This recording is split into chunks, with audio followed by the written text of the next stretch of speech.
Hi everyone, welcome to another video, and yes, we are back with the Zuko X Reader.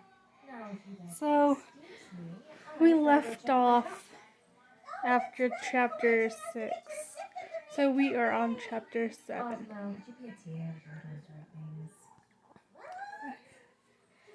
Okay, today was the day of the wedding. It's been a few weeks since you've seen Zuko. You regret walking out of the restaurant that day, but you can't focus on the past. You should look at the future. You laid your dress on your bed so you could put it on after you take a shower. While taking off your clothes to take a shower, you saw your scars. They were so source of shame and determination for you. When you look at them, you remember to never give that low in life again.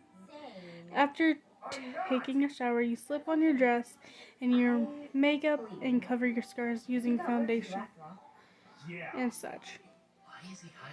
You got your hair done and looked good. You really liked how good you looked. It kind of reminded you of a villainess from a historical romance manhwa. Upon arriving, you looked up at the green, gold, and white building. Hiroshima and Bakugo are sure did know how to throw a wedding. You brought your gift at the table. You brought your gift to the table full of gifts and placed it down. You got them sort of late, so you looked for your assigned seat. The wedding ceremony was beautiful. The after party is going to be crazy, you thought, and you were indeed right. People were drunk already barely 8 p.m. You already had 2 drinks, so you were tipsy or drunk. And you certainly didn't want to stay around to talk to drunk Kaminari. So you went outside and feel the cool breeze and admire the cherry blossom trees at night. Zuko's perspective. The wedding was great. It was beautiful to see 2 of your friends since high school getting married. He just wished Ryan was here with him to enjoy the night. Looking before everyone started to get drunk, he went outside to cool his head. He had stayed there for a few hours, just enjoying the life in the moment. Then he saw you walking out and leaning over a railing. Watch the cherry blossoms sway in the wind. Without thinking, he walked up to you. "Ryan," he said. He yelled out. He saw you turn around and smiled brightly. God, how he loved your smile. You walked up to him and hugged him. "Zuko, I'm so sorry about running out on you that day. I was just scared and Ryan, listen, it's okay." "No, it's not. You deserve to know why I ran that day." Zuko looked puzzled. "I ran out that day because I remembered all the things that happened the last time I had a boyfriend."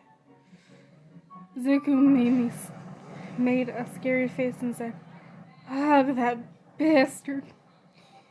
"Yeah, let's go home because I didn't really feel comfortable revealing my whole story in the open." Zuko simply nodded as you both agreed to meet up at your apartment to discuss your story. The last thing Ryan said was, "Be sure to bring tissues," followed by a wink. Okay, next chapter. Because we got time. Okay, this says self-harm and rape are mentioned.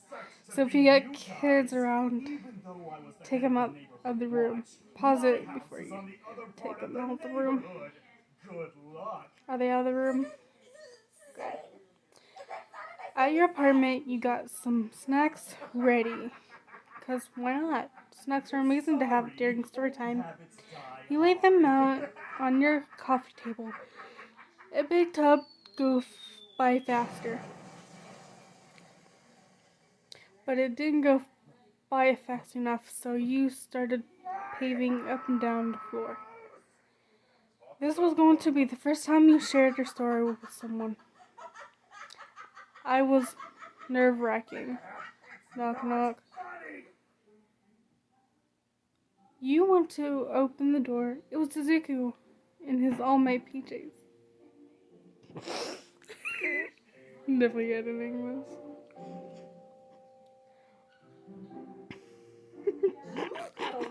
You tried your best to hold it in, but you couldn't. Why are you wearing all-white PJs?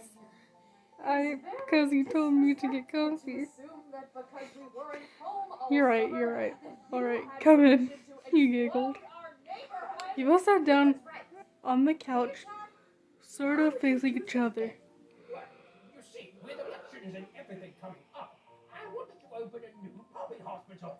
This is going to be harder than I thought. You tried to speak, but you couldn't. The words wouldn't come out. Izuku seemed to noticed and held your shoulder. Hey, YN. You can do it. Take your time. You gave him a reassuring smile in response. I was worried you weren't going to own up to your mistake. After a few seconds to gather your thoughts, you started when you stopped. When I was younger, my parents wanted a child to inherit their strong quirks. Wind and earth manipulation. They thought that by having me, that was going to be a great success. You stopped. Zuko looked at you and anti-Krypton and worried. But when I manifested my dark portal, they looked at me in disgust. They treated me like some kind of monster. YN, I'm so sorry.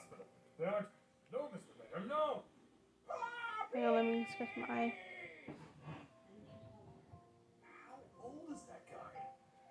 He seems like he's got a lot of energy. Zuko apologized. You gave him a small, awkward smile in return. Small, awkward smile. My parents did everything they could in their power to make me bitter. They would torture me. They let me out in the cold. They starved me. They beat me. Luckily, I didn't get any physical scars. Fast forward to my teenage years. I was unbelievably depressed. I couldn't feel anything. I didn't have friends. I only felt better when I ran away during the night or when you stopped, struggling to find the words.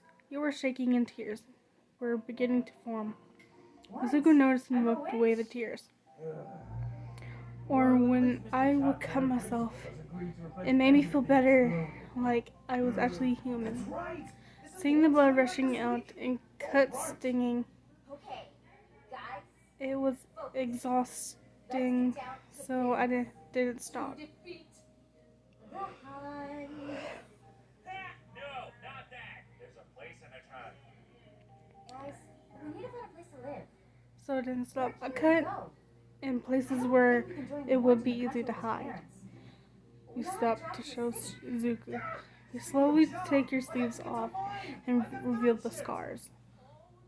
Zuko brushed his hand against your shoulder to feel them. After you put your sleeve back on, you lift your pants legs up to reveal your thighs, who were also littered with scars. I have to get back to my job. Zuko carefully examined them with carefulness. After lowering your pants, you continued your story. When I turned 20, my parents introduced me to my ex, Kadashi Mizutani. What the He made me feel safe, or at least I thought he did. My parents only wanted me to be with him so we could make powerful children. I didn't know about their plan until it was too late. I overheard them talking on the phone. My dad told him to use his quirk on me and then rape me. Besides, Izuku's eyes widened. He couldn't believe it. Did you stop him? You stood silently. I ran away and lived in various places until I could afford to move here.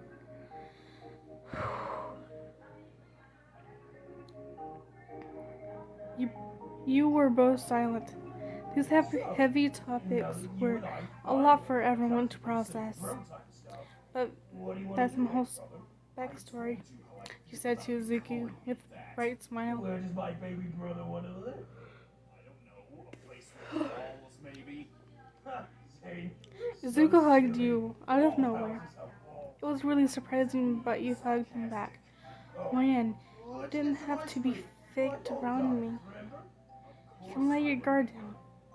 This made you feel safe. Let's get a house. Finally. Finally, you felt so relaxed around him, so you hugged him tighter and started crying. Not a child, Gareth. Izuku, I really do like you. Lives meant for a child. God. you like your balloon?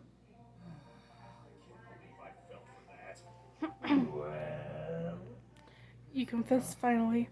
Izuku was so overwhelmed with joy, he also started crying. He had thought he left his crybaby tenses in high school, but they came back full force. Okay, we don't have much left. Sparkling water with vitamins, antioxidants, and zero sugar. For all. Zuko silently let you go to look you in the face. He smiled and put his forehead against yours. You both looked at each other as finally your life was complete. Zuko leaned towards you and lightly kissed you. You were surprised, but you kissed. Am I right? But you kissed back. Nice to meet you. He came in harder and started moving his lips. His lips felt so pillowy and soft. You fell back into the couch, wrapped your legs around him as he continued kissing you. You both stopped for air and looked at each other. The way Zuko looked at you was different. It wasn't like how Bizutani made you feel. Okay. It felt better, more reassuring. You could see how much he liked you in his eyes. And this made you happy. You both lay next to each other on the couch and watched movies for the rest of the night. Although you were a little uncomfortable because of how much of the couch he took, you decided to lay on top of him and sleep. Zuko looked at your sleeping face and brushed your hair out of your face. You were so beautiful to him. He kissed you on the forehead, which caused you to smile and fell asleep with you. I knew there was going to be a catch. What was that? I said, how dare you steal a bun from me? Guess I can do one more. Okay, so the rent is cheap because the cats live here too. You have to take care of them, of course. So, They keep to the hope you halls enjoyed and this you can have video. the rooms. And here's a little It's sneak great peek place for cat lovers. of But, Chapter we 9. have a dog. Well, that's all right. As long as she gets along. Hope with you us. enjoyed this, and I'll see you in the next video. Place for everyone to stay. Goodbye.